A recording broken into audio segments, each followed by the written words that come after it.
ॐ स्थापकाय च धर्मस्य सर्वधर्मस्वरूपिणे अवतारवरिष्ठाय रामकृष्णाय ते नमः। जननीं शारदां देवीं रामकृष्णं जगद्गुरुं पादपद्मे तयो श्रित्वा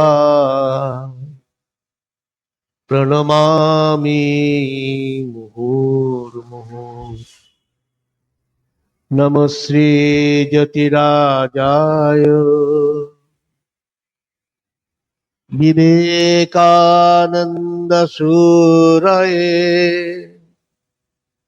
सच्चित्सुखस्वरूपाय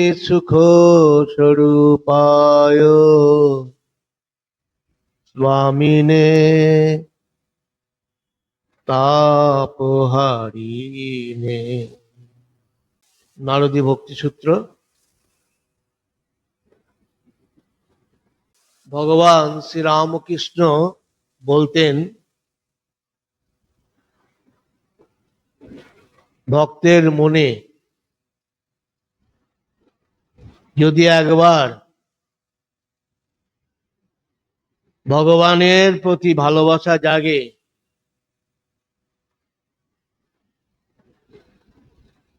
তবে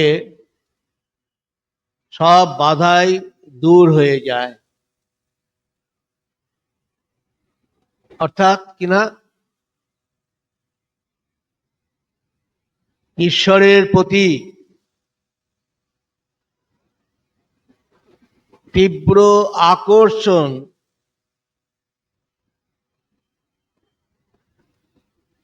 উপলব্ধির সব বাধা বিঘ্ন দূর করে। আমরা বলি যে এই জগতে কত রকম বাধা বিপত্তি, কিন্তু প্রকৃতপক্ষে সব বাধাই হচ্ছে মনের সৃষ্টি।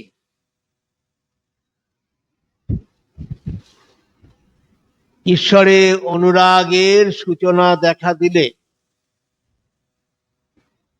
সেসব বাধা আপনি সরে যায়। তাই ঈশ্বরের প্রতি ঐকান্তিক ভালোবাসা ভক্তের সকল বাধা বিঘ্ন দূর করে দেয়।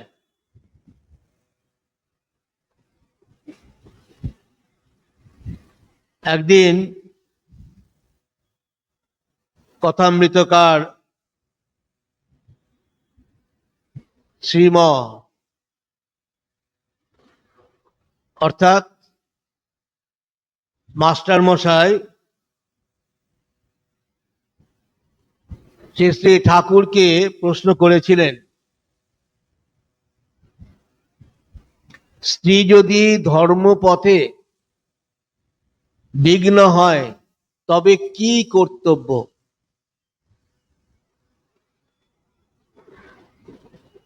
ঠাকুর প্রথমে পরামর্শ দিলেন স্ত্রীকে ভালোভাবে বোঝাবার জন্য, কিন্তু তারপর যখন মাস্টার মশাই বললেন, স্ত্রী যদি বলে আমায় দেখছো না, আমি আত্মহত্যা করব, তাহলে কি হবে? উত্তরে গম্ভীরভাবে উত্তর দিলেন যে অমন স্ত্রী ত্যাগ করবে যে ঈশ্বরের পথে বাধা করে। আত্মহত্যাই করুক, আর যাই করুক, যে ঈশ্বরের পথে বাধা দেয় সে অবিদ্যা স্ত্রী। তারপর নিজেই বললেন, কিন্তু যার ঈশ্বরের আন্তরিক ভক্তি আছে তার সকলেই বসে আসে, রাজা, দুষ্টলোক, স্ত্রী। এই ধর্মপথে অগ্রসর হবার সময় যেসব এই বাধা বিপত্তি আসে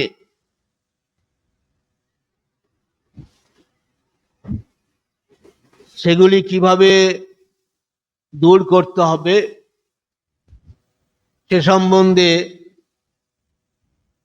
শ্রীরামকৃষ্ণের কয়েকটি নির্দেশ।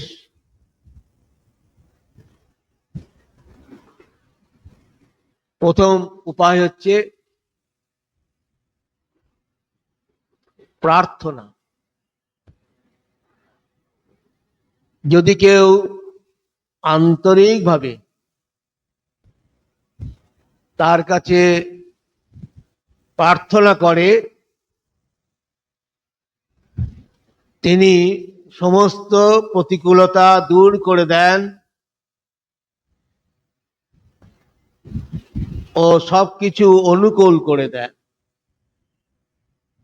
দ্বিতীয় উপায় হলো সাধু সঙ্গ, যিনি একজনের মনকে আধ্যাত্মিক স্তরে নিয়ে যেতে পারেন, তিনিই সাধু। তারা পবিত্রতা মূর্ত প্রতীক। তাদের মধ্য দিয়ে আমরা ঈশ্বরের অস্তিত্ব উপলব্ধি করি, অন্যথায় আধ্যাত্মিক জীবনের আমাদের বিশ্বাস দৃঢ় হতো না। এই থার্ড পয়েন্ট হচ্ছে, তৃতীয় নির্দেশ হচ্ছে মাঝে মাঝে নির্জন বাস। এই মাঝে মাঝে, রোজ বলছেন না। তাই আমাদের মনে রাখতে হবে যে এই ভক্তির পথ সবার পথ। যে কোনো ব্যক্তি এই পথ অনুসরণ করার অধিকারী হয়, এমনকি অতি দুরাচার ব্যক্তিও এই পথে অগ্রসর হয়ে ক্রমশ উন্নতি লাভ করতে সক্ষম। এই ভালোবাসার ধর্মই এই যে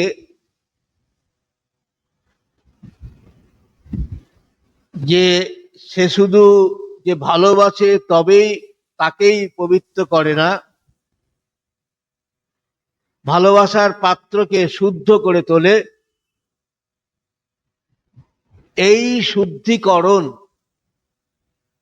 বা রূপান্তর চলে এই সোপানের নিম্নতম শ্রেণী থেকে ঊর্ধ্বতম পর্যন্ত। এই ভক্তি মার্গের এটাই হচ্ছে মাধুর্য।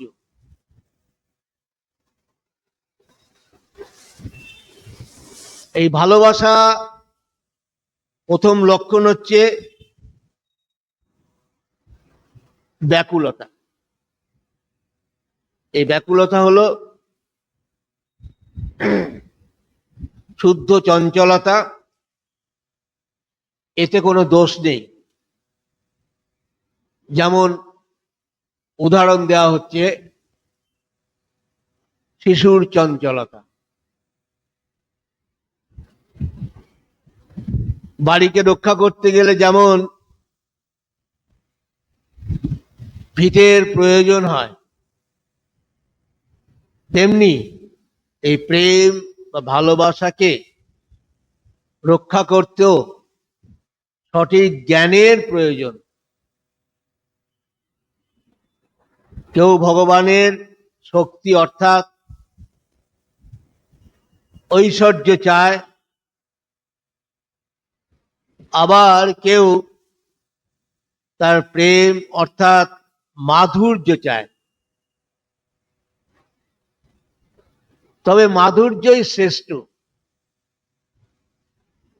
এই মাধুর্যতা লাভ করার জন্যই ভাগবত পাঠ করা হয়। ভগবান নিজেকে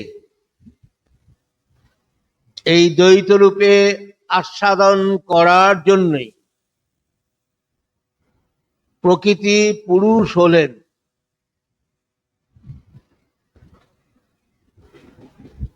তাই হলো তার বাসনা।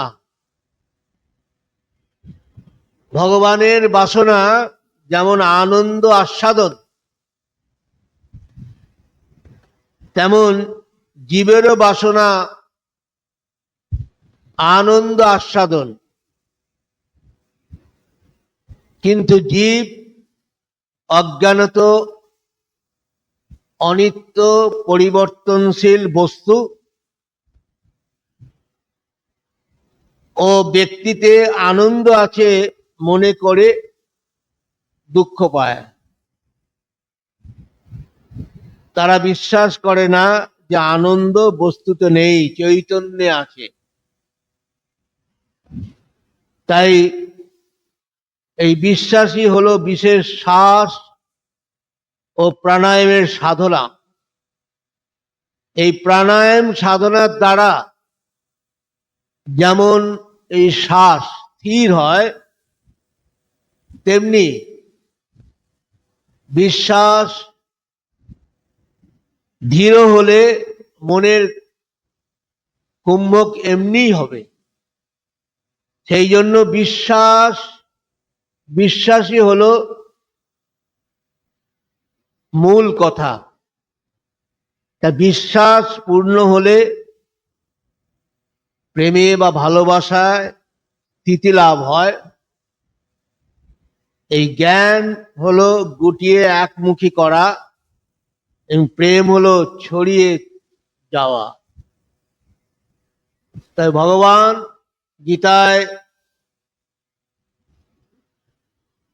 গীতায় ভগবান বলছেন যে আমি সকলের অন্তরে আছি। অর্থাৎ কিনা সকলে যে আমি করে,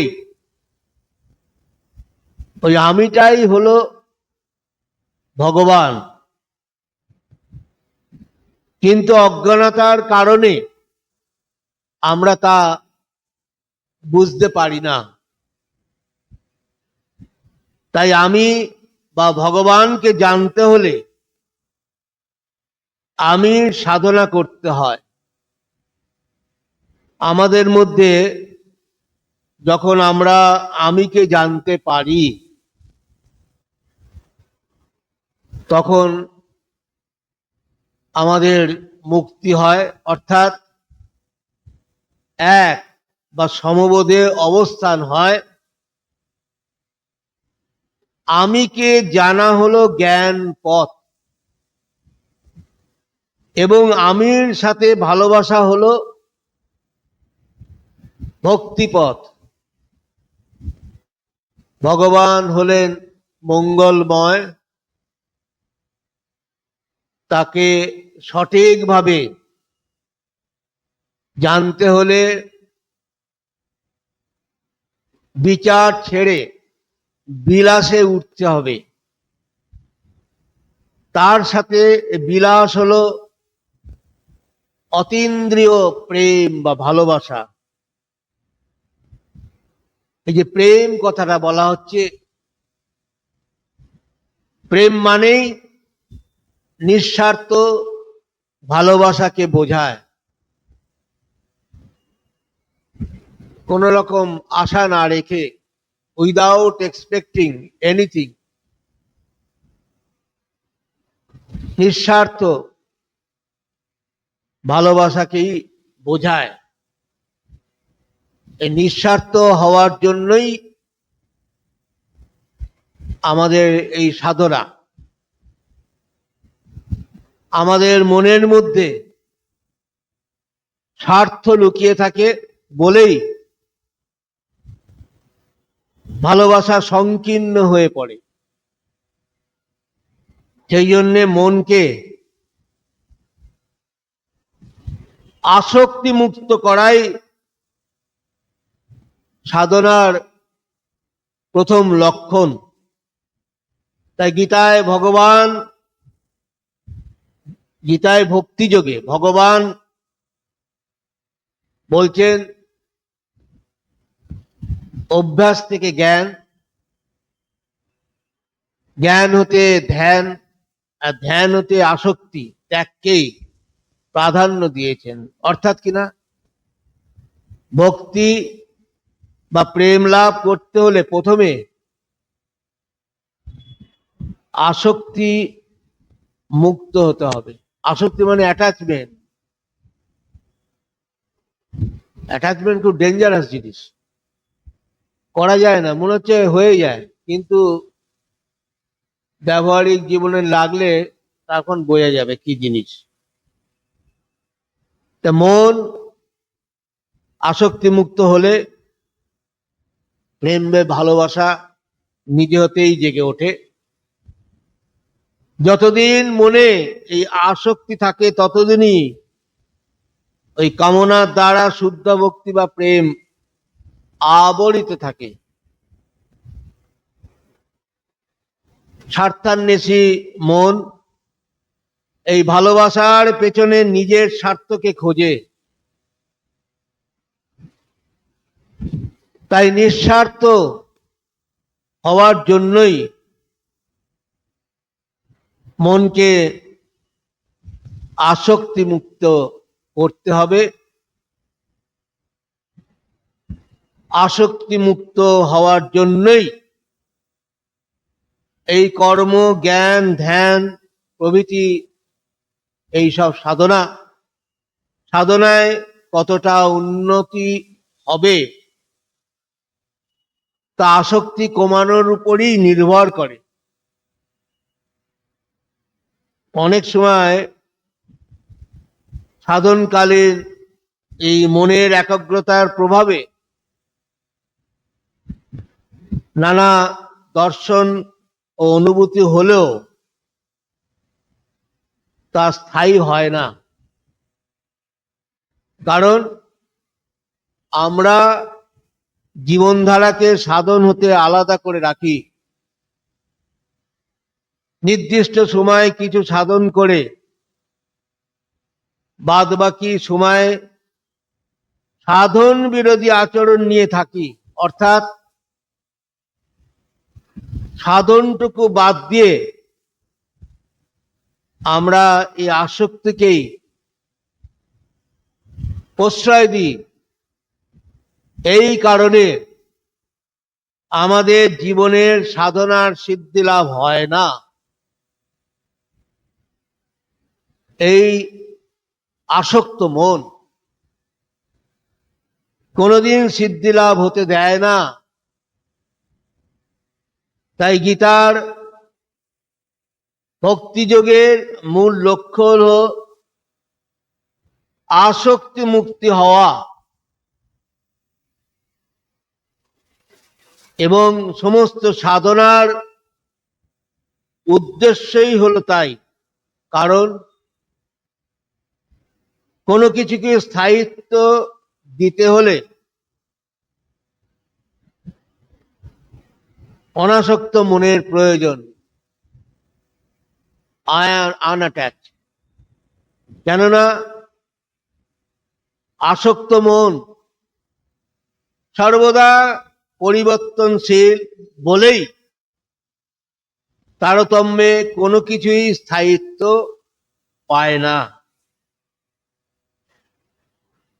এবারে আমরা এই ভক্তির নাম দিয়ে যে প্রেমের পথে এগোই,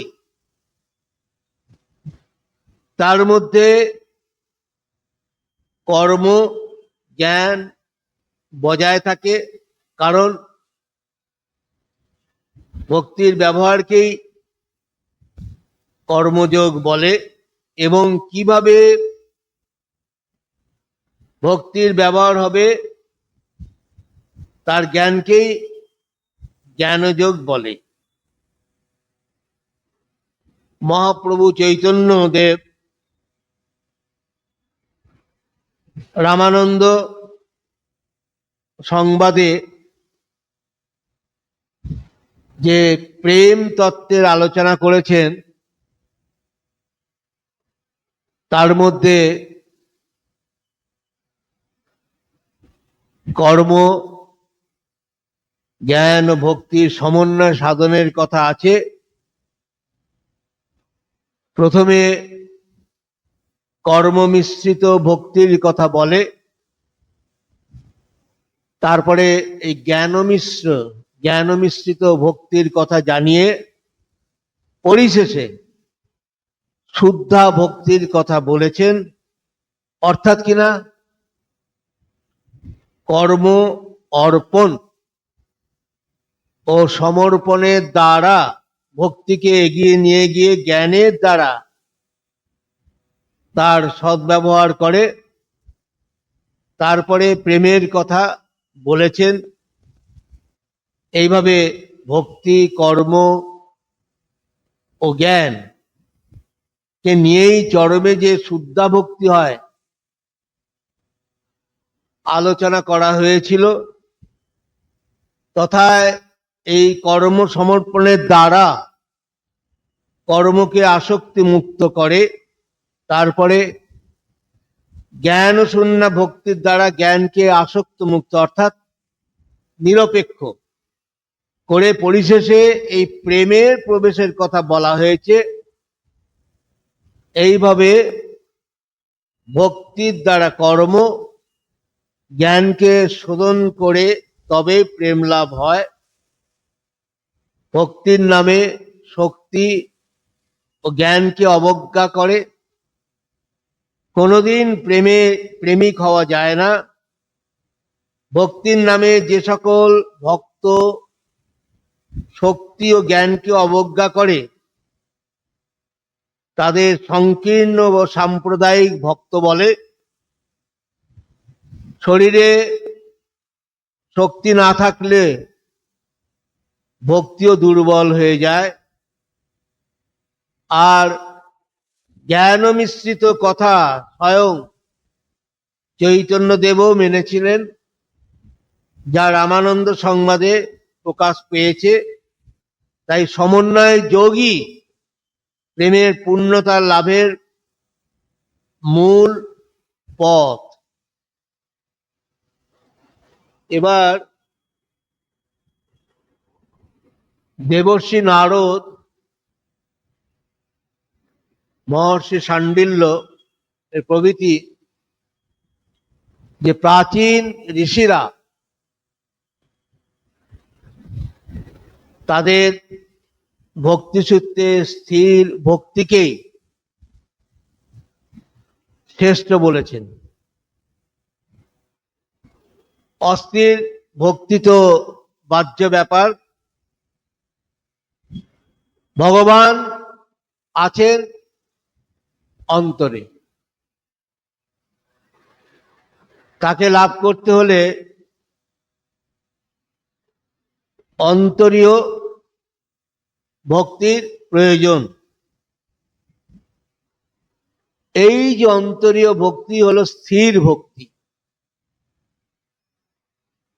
বাহ্য ভক্তি হলো অন্তরীয় স্থির ভক্তিরই একটা সোপান, স্টেপ। সেই জন্য ভক্তি শাস্ত্রে বৈধ বা বাহ্য ভক্তি হতে রাগ বা অন্তরীয় ভক্তিকে প্রাধান্য দেওয়া হয়েছে। স্বয়ং মহাপ্রভু দীর্ঘ 12 বছর পুরীর গম্ভীরায় একটা ছোট ঘরে থেকে স্থির ভক্তি লাভ করেছিলেন। পঞ্চভাবের প্রথম ভাবই হচ্ছে শান্ত ভাব। এই শান্ত ভাবকেই স্থির ভক্তি বলে। এই স্থির ভক্তি হলো প্রেম লাভের প্রথম ভাব। ভগবান শ্রী শ্রী রামকৃষ্ণ দেব বলছেন, ধ্যান থেকে ভাব বড়, ও ভাব থেকে মহাভাব বা প্রেমই শ্রেষ্ঠ। ধ্যানের উদ্দেশ্য হলো মনকে বাহ্য আসক্তি হতে মুক্ত করে ঈশ্বরীয় আসক্তিতে যুক্ত করা। ঈশ্বরে আসক্তি হতেই মন স্থির হয়ে স্থিতি ও শান্ত ভাব অর্জন করে। তারপরে স্থির ভক্তি পাকলে ভাবের ঘরে প্রবেশ হয়ে প্রেম বা ভালোবাসা লাভ হয়। আর আসক্তি মুক্ত মন ছাড়া কিভাবে ভক্তি স্থির হয়? সেই জন্য গীতায় বলছে, অভ্যাস জ্ঞান ও ধ্যান হতে আসক্তি মুক্ত হওয়াকেই প্রাধান্য দেওয়া হয়েছে। কেননা এই আসক্তি মনকে বিষয়ে বদ্ধ রাখে। এই আসক্তি মনকে আসক্তি ত্যাগের প্রয়োজন। মনের স্থির অবস্থাকে প্রকৃত শুদ্ধতা বলে। সেই জন্য এই প্রাচীন ঋষিরা এই স্থির ভক্তিকে শ্রেষ্ঠ বলেছেন, কারণ এই স্থির ভক্তিকে শান্ত ভাব বলে। এই শান্ত ভাব দ্বারাই পরবর্তী এই দাস্য সখ্য বাৎসল্য ও মধুর ভাব লাভ হয়। তাই প্রথম লক্ষ্য থাকবে স্থির ভক্তিকে লাভ করা। শিক্ষার ক্রমস্তর না মেনে যারা একটাকে উপেক্ষা করে তার উন্নত স্তরকে লাভ করতে যায়, সেই স্তর তাদের কাছে কঠিন হয়ে দাঁড়ায়। সেই জন্য ক্রমপথে এগোতে হবে, কারণ যোগ্যতা লাভ না হলে কখনোই যোগাযোগ থাকে না। আর যুক্ত হয়ে থাকলে মনের স্থিরতা অবশ্যই প্রয়োজন। এইটুক থাকুক, পরে হবে। সর্বে সুখিনো ভবন্তু, সর্বে সন্তু নিরাময়া, সর্বে ভদ্রাণি পশ্যন্তু, মা কশ্চিৎ দুঃখ ভাগ ভবেৎ। असतमा सद्गमय, तमसमा ज्योतिर्गमय, मृत्युर्मा अमृतं गमय। ओम शांति शांति शांति। हरि ओम तत्सत्। श्री रामकृष्णार्पणमस्तु।